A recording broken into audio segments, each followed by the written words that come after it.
respect of other countries. Is respect the most important thing in your opinion? Well, respect can lead to other things. When you get the respect of the other countries, then the other countries tend to do a little bit as you do, and you can create the right attitudes. The Iranian situation is a case in point. That they hold our hostages is just absolutely and totally ridiculous. That this country sits back and allows a country such as Iran to hold our hostages, to my way of thinking, is a horror. And I don't think they'd do it with other countries.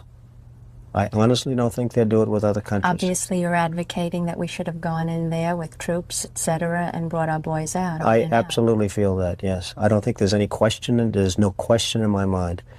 I think right now would be an oil-rich nation, and I believe that we should have done it, and I'm very disappointed that we didn't do it, and I don't think anybody would have held us in abeyance.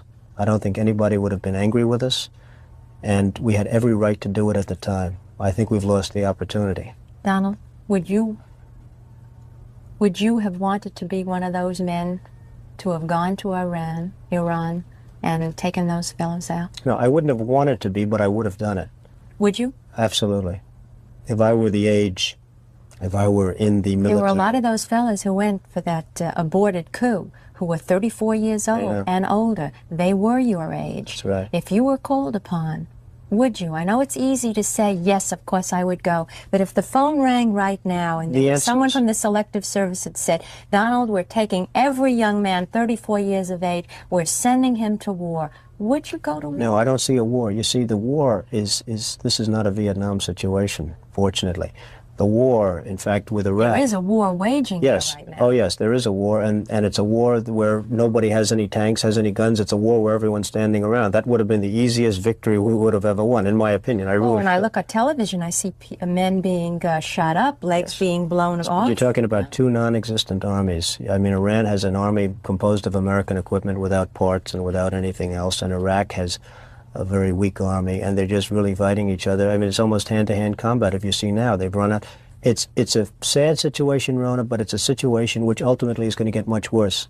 That little sparkle of war, that little sparkle is going to lead, in my opinion, to a much, much greater conflict, and I think that's very unfortunate. And I think a lot of it has to do with this country and the fact that this country is not more involved in terms of setting policy in that area. Do you think perhaps that the oil industry is responsible for this, as the late Shah once implied? Well, I wouldn't want to criticize the oil industry because I wouldn't know enough about it, but I can tell you that I think this country is responsible for that war by its own weaknesses. I don't think you'd have this war if they, again using the other word, if we were respected, properly respected as a country and as a people and as a nation. I don't think that you would have the war going on right now between Iran and Iraq. I don't think that Iran would have our hostages for 10 minutes. If they respected this country, I don't believe they would have our hostages for 10 minutes.